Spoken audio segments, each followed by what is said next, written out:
Hey, everybody. Welcome to the Jimmy Dore Show.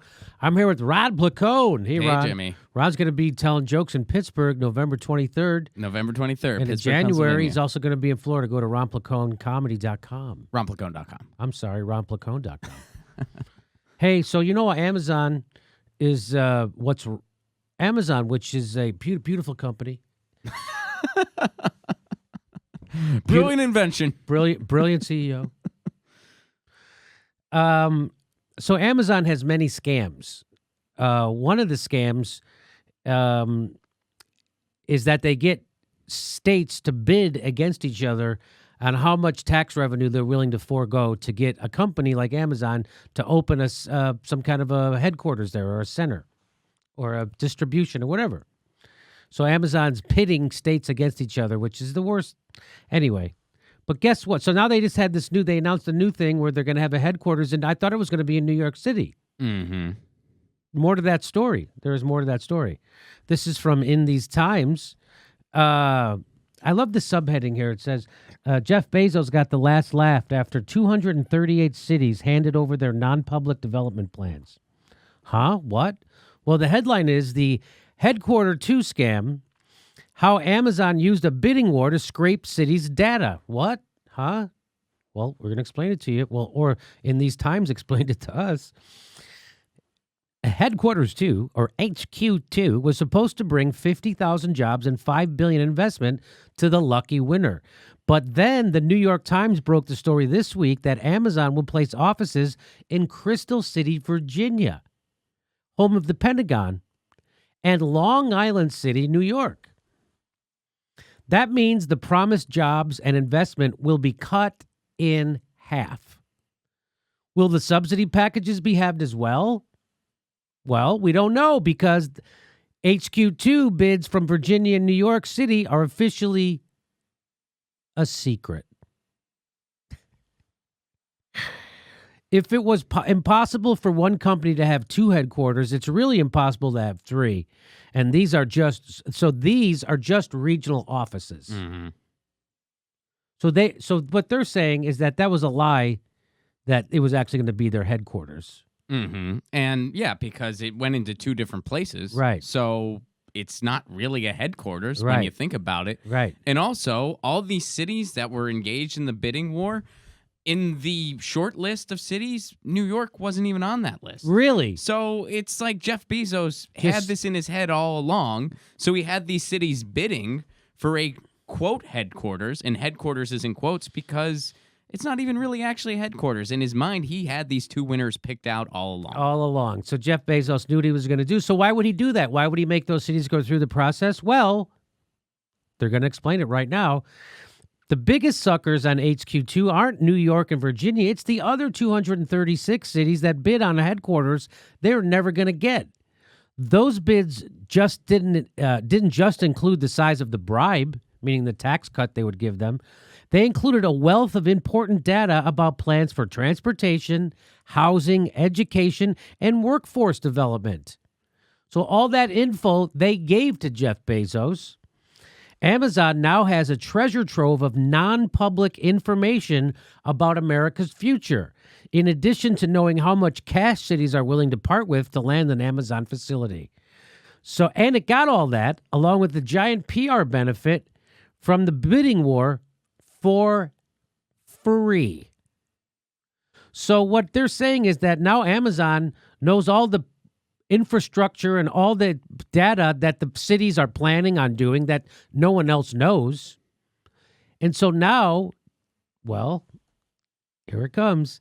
Amazon can now go back to every city that put a bid and offer a warehouse or data center or a satellite office for one of its 16 subsidiary companies.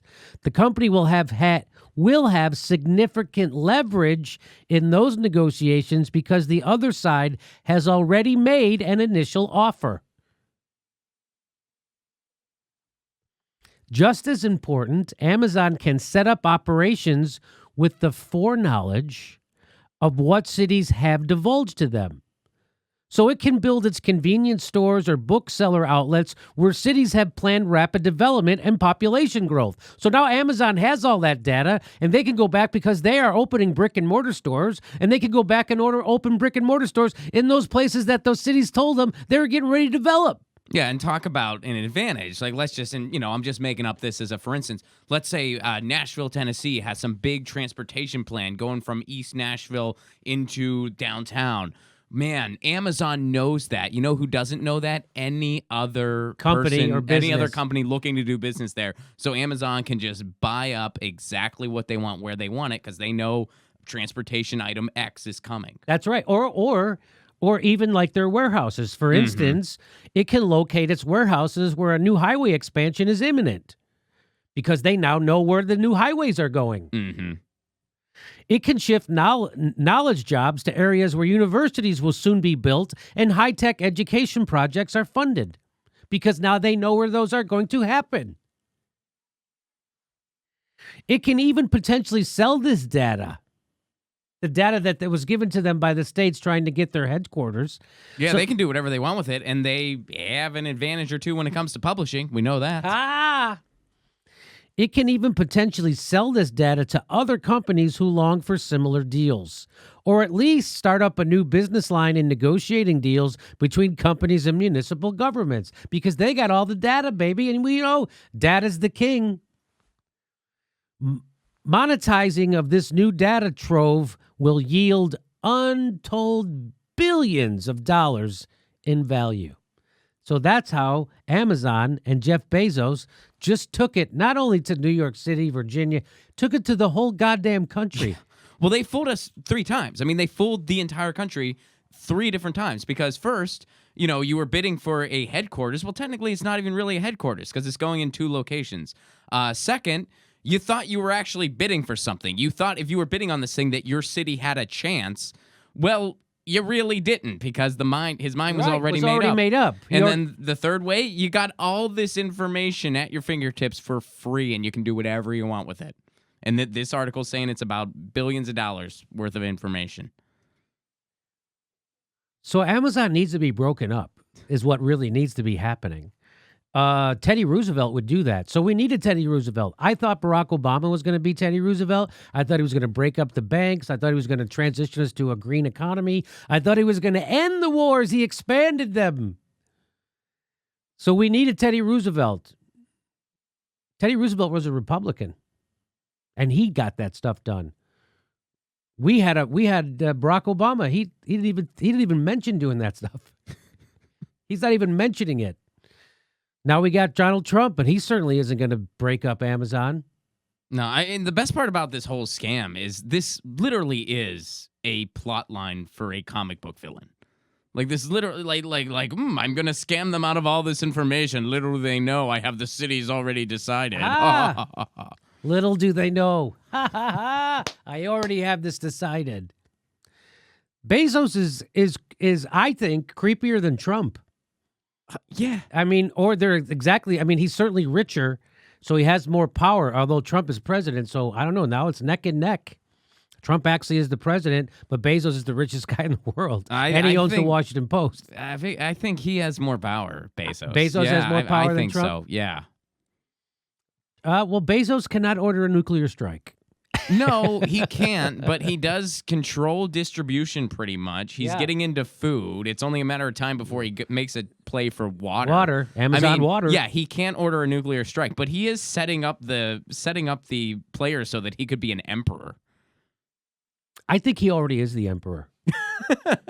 Right? What does Jeff Bezos want that he hasn't gotten? I don't know. Right? He's gotten everything. And by the way, you think that he hates Trump? Trump sells papers like crazy. And nobody's been more anti-Trump than the Post. Mm-hmm. They love him, just like Ted Koppel said in that other video to Brian Stelter from the CNN. Isn't that hilarious? He tells it, you guys love Trump. You make all this money off him. And Brian Stelter with a straight face, it doesn't matter if my ratings go down 40%. The whole panel laughs right in his face. That's the guy who hosts a show called Reliable Sources. Yep. Turns out the most unreliable source is the guy who hosts it. So anyway, here you go. So it's one big capitalist gangbang. Washington Post, CNN, Amazon, Wall Street, the military-industrial complex. Jeff Bezos is in bed with the CIA to the tunes of and his new neighbor's going to be the Pentagon. That's right. It's awesome. So, again, incrementalism is not going to win the day. We will be underwater before incrementalism works. We need a real revolution. And again, this is not to disparage anybody trying to do good things incrementally. This is to just let us know things are really way worse than people think, I think. The people I'm talking about who talk about this stuff. 80% of workers live paycheck to paycheck. Come on. The richest country in the world. How much worse is it? Everybody in the country is for Medicare for all, and our fucking leaders won't even mention it? Anyway, we need to break up Amazon. Our next live Jimmy Dore show is February 1st in Burbank, California. Go to jimmydorecomedy.com for a list of all our live shows, and please become a premium member if you can. Become a patron. It's the way we support this show because they're coming at us, and we give you bonus. We give you hours of bonus material every week. Check it out. Become a patron. And if you can, make sure you're still subscribed. They unsubscribe people every day. I know it sounds crazy. It only takes a second. Please make sure and click that bell when you subscribe so they'll send you a notice when we drop a video. Thanks for your support.